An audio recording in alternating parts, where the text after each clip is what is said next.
Mercury spill shuts down Gardendale High School. Hello everyone, I'm Robert Carter and this is NJNtv. The mercury was spilled when a blood pressure monitor broke during a science class Wednesday afternoon, according to Gardendale Fire Chief Clint Doss. The problem came when students and teachers tried to clean the spill using a vacuum cleaner. That actually dispersed the small amount of mercury vapor into the air. School officials evacuated the classroom and surrounding area so that a hazmat crew could clean and decontaminate the area, and decided Wednesday night to call off classes for grades 9 through 12 on Thursday so that the cleanup could proceed more easily. 25 students and teachers were exposed and had to change from street clothes into insulated suits to wear home. No health issues were reported. The end of an era has come to the Gardendale Fire Department. The last of its volunteer firefighting crew will end its duty at the end of the month. 5 volunteers remain on what began as an all-volunteer department in 1956. The City Council voted 6 years ago to go with full-time personnel completely. The move will save $71,000 and allow 2 more full-time firefighters to be hired. Fultondale leaders are trying to build up some steam in their Rails to Trails project. The city has been negotiating with CSX Transportation to turn the abandoned Cane Creek Branch rail line into a trail. This week, the City Council authorized Mayor Jim Lowry to negotiate an agreement with CSX to purchase more acreage for the project. Some money for the project may be available through the new federal stimulus program or from existing federal grant programs. Fultondale wants to turn the roadbed of the 16-mile line into a trail that's similar to the Chief Ladiga Trail in East Alabama that follows the old Seaboard Railroad line into Atlanta. The City of Warrior has hired a company to help it collect fees from those placed on probation within the city. Judicial Correction Services will work with the municipal court to help collect more than $500,000 in unpaid fines and fees. The service will cost the city nothing. Those on probation will pay the company $35 a month plus a setup fee. The cities of Kimberly, Fultondale, and Trafford also use this service. Gardendale's new Miracle League for Special Needs Children will begin with an organizational meeting on Monday, April 6th at the Civic Center. Volunteers are needed to form an association. For more information, contact Stan Hoagland at Gardendale Parks and Recreation at 631-6580.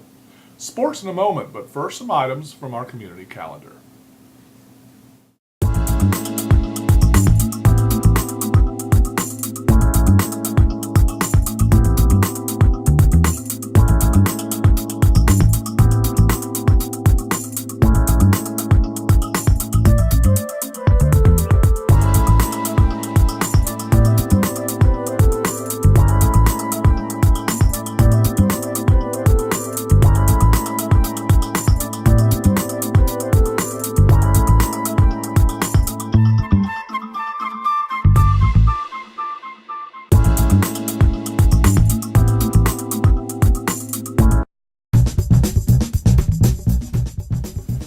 In sports, Fultondale's new boys soccer team continues to turn heads. The Wildcats played their first ever home match on Monday and shut out sectional opponent Shades Mountain Christian 3-0.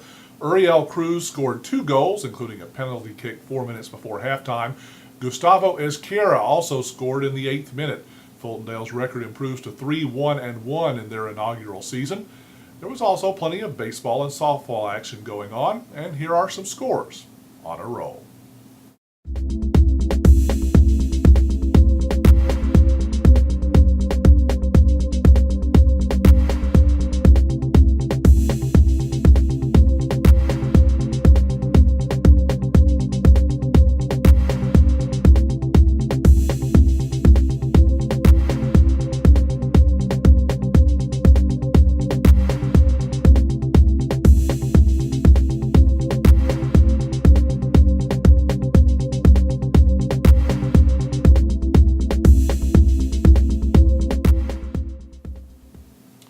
In weather, it's going to be a bumpy ride as a strong cold front moves in from the west. The National Weather Service expects a moderate chance of severe weather late Friday night going into Saturday morning.